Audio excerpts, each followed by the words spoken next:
Para ser sincero, o dinheiro é o último fator que eu olho quando eu estou fazendo alguma coisa. Eu realmente acredito que o dinheiro é consequência daquilo que você está fazendo e o quanto que você gosta daquela atividade. Porque se você quiser ser bem-sucedido em alguma coisa na sua vida, você vai ter que trabalhar 70, 100 horas por semana. É impossível você fazer alguma coisa grande se trabalhar menos que isso. E você não vai conseguir trabalhar 100 horas por semana se você realmente não acredita naquilo que você faz. Isso é um negócio que eu aprendi lá atrás, sabe? E acabou que deu muito certo na minha vida. Como eu realmente acredito nisso que a gente está fazendo na Singu, a gente consegue ver esse sucesso da Singu que cresce literalmente, em termos de receita, 5 vezes mais rápido que cresceu a EasyTax, por exemplo, que é uma empresa que valia 1 bilhão no meu último ano de gestão. Eu sou um libertário, então eu realmente acredito que quem tem que preencher esse gap social é a sociedade, não o Estado. O Estado ele acaba usando o dinheiro do pagador de impostos para fazer em prol dos seus próprios interesses, de seus burocratas, né? Eles fazem aqueles arranjos corporativistas que os resultados estão nas páginas policiais, onde deveria estar nas políticas. E eu acho que a gente consegue fazer isso como sociedade.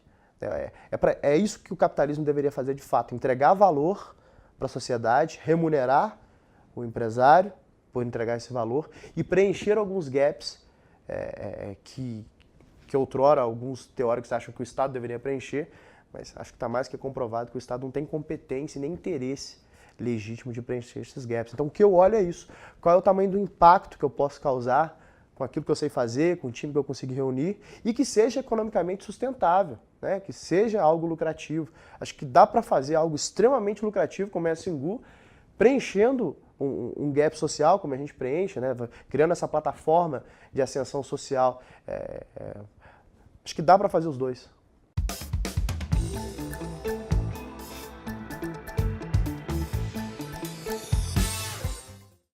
É um dos ambientes mais hostis do mundo, sem a menor sombra de dúvida, né? Eu já tive a oportunidade de ter empresas em 35 países, ter gerenciado 34 culturas diferentes da nossa, e sem a menor sombra de dúvida, assim, o Brasil está para trás de países que até 10 anos atrás estavam em guerra civil, por exemplo, na África. É muito difícil se implantar alguma coisa aqui no Brasil, porque existe uma camada social muito protegida, e eu faço até meia culpa em falando isso. O empresariado brasileiro, aquele que está próximo dos burocratas, eles fazem parte de uma casta superior, eles estão extremamente protegidos pelo Estado e protegidos com o dinheiro do pagador de impostos, né? Então o BNDES que deveria investir no seu João, que está querendo abrir uma padaria, na Dona Maria, que quer abrir uma lavaderia, ele está emprestando dinheiro para grandes empresários e comprar outras empresas líderes do seu segmento nos Estados Unidos, para outros empresários especularem na bolsa com dinheiro que em tese era para ser feito investimento direto em infraestrutura do país. Ou seja, a gente está financiando bandidos com dinheiro de pagador de impostos e protegendo uma casta que posta de empresários, mas que são nada mais que bandidos. Isso faz com que o ambiente de negócio no Brasil fique extremamente ruim para o empreendedor, para quem quer de fato criar valor. Acho que a prova disso é quando a gente olha para a nossa taxa básica de juros, né?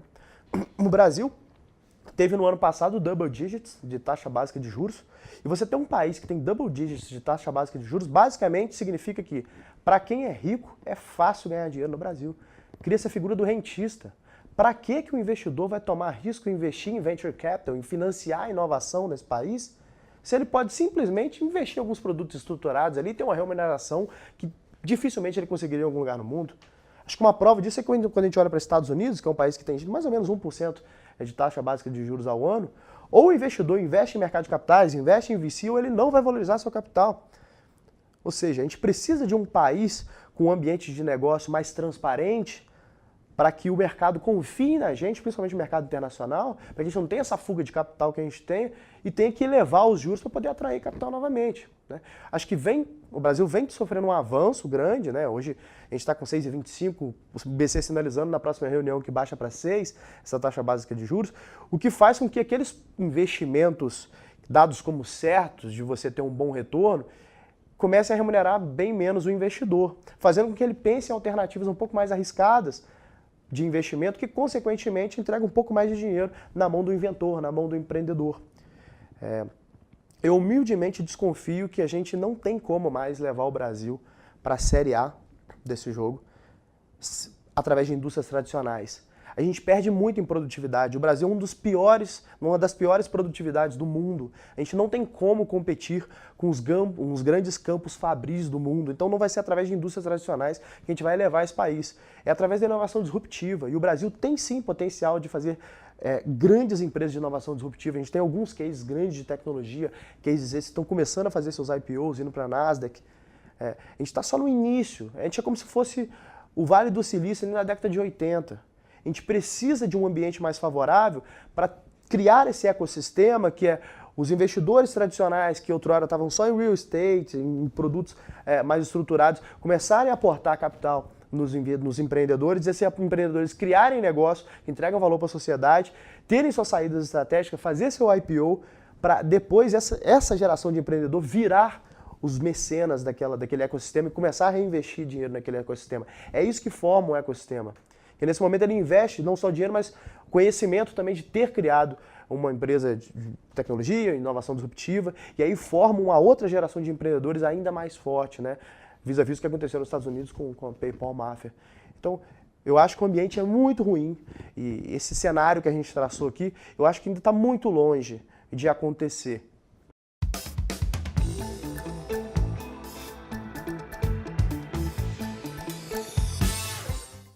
Bom, o Estado deveria parar de interferir naquilo que ele não consegue entregar, né?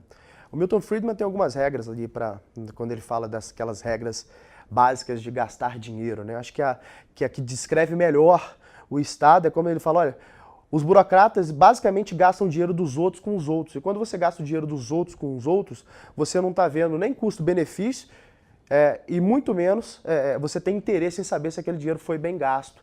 Que é exatamente o descaso com a máquina pública, né? Jantares de 5 dígitos que a gente vê durante a semana, que é essa farra que a gente vê com dinheiro público, né? Cabides de emprego, né? Uma das máquinas mais onerosas do mundo é a máquina pública brasileira, né? Esse é o descaso com o dinheiro do pagador de impostos. A gente não pode deixar um cheque em branco na mão de burocrata. A gente já está provado que isso não funciona. Então eu acho que o que o Estado tem que fazer é parar de interferir naquilo que ele não consegue entregar. Para que a gente tem que ter uma empresa estatal que não tem um dono, alguém interessado diretamente em fazer com que esse negócio seja viável economicamente? Não faz sentido. Todas as desculpas que dão, porque o petróleo é nosso, temos que proteger o petróleo. O Brasil tem uma das gasolinas mais caras do mundo. O que adiantou até a Petrobras? A Petrobras só serviu de plataforma para um dos maiores esquemas de corrupção do mundo. De resto, o pagador de impostos, coitado, paga uma gasolina quase 2 vezes mais cara do que você pagaria nos Estados Unidos. Às vezes, em alguns casos, 3 vezes mais caro. Né? E cadê a grande estatal americana de petróleo? Não há. Então, o que o Estado tem que fazer é se ater naquilo que ele deveria, de fato, garantir. Né? Garantir suas instituições fortes, né? Garantir a segurança da população e garantir que as leis serão cumpridas. O resto, o que a gente vê, olhando historicamente, é que a sociedade se organizando, ela consegue fazer de maneira muito mais eficiente e consequentemente, diminuir esse gap social. Né? Porque você não cria uma casta superior, onde quem está mais próximo dos burocratas, quem está mais próximo do Estado, tem direito a comer primeiro. Né? E quem vai comer frio é quem está bancando essa farra toda, que é o pagador de impostos.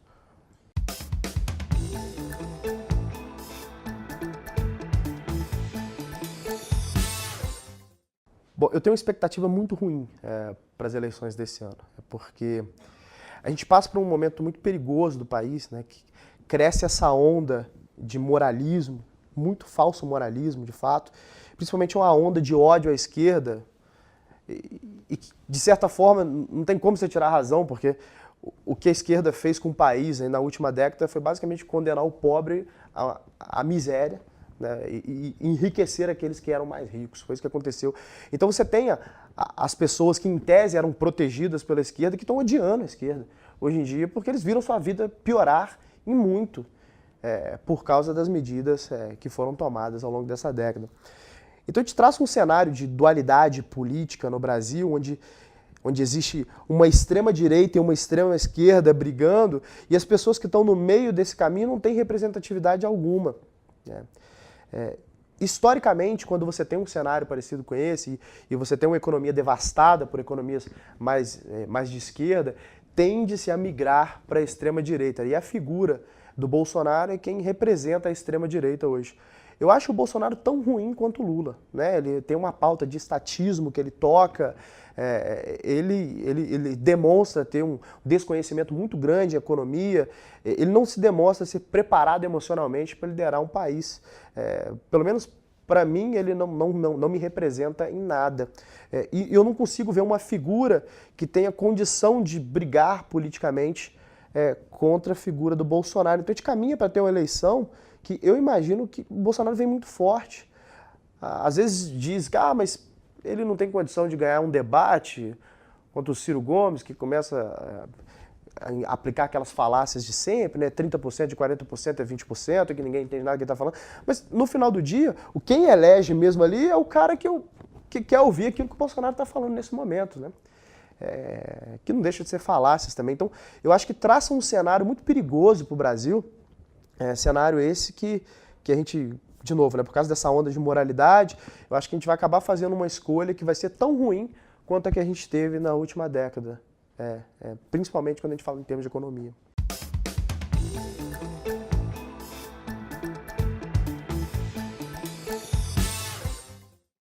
Bom, o Brasil é um país muito particular, então a gente não pode simplesmente achar que a gente vai viver num mundo maravilhoso da escola austríaca de economia e do dia para a noite implantar um país liberal, libertário, que a gente vai acabar com todas as instituições, com todas as estatais. Não é assim que funciona. É um processo que vai levar décadas de construção.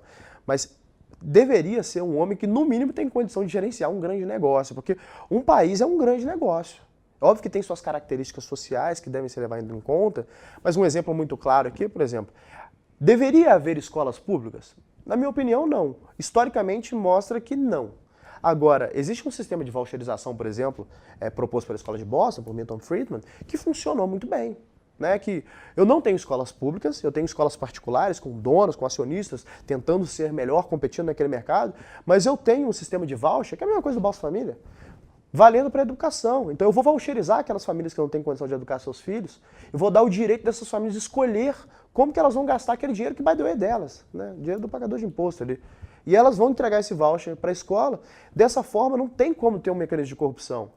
Eu não tenho uma rede de escolas que é maior que a rede de McDonald's. É impossível de gerenciar, né? Talvez nem o melhor CEO do mundo conseguiria gerenciar uma rede de escolas tão grande quanto a gente tem no Brasil. Não tem como ter qualidade. Mas se eu tiver redes privadas brigando para ter seu lucro, para fazer um negócio que seja economicamente viável, fazer um negócio de qualidade e ter as famílias com o voucher na mão, podendo escolher quais escolas elas querem colocar seus filhos, eu acho que essa figura muda. Né? Acho que a gente precisa de um presidente que entenda, acho que é tão básico isso, né? Que entenda o valor da competitividade, né? Para poder tirar o Brasil das mãos dessa raça, desses burocratas que basicamente criaram um curral ali ao redor da máquina política e que controlam todas as grandes decisões do país. Assim, não dá para ser assim.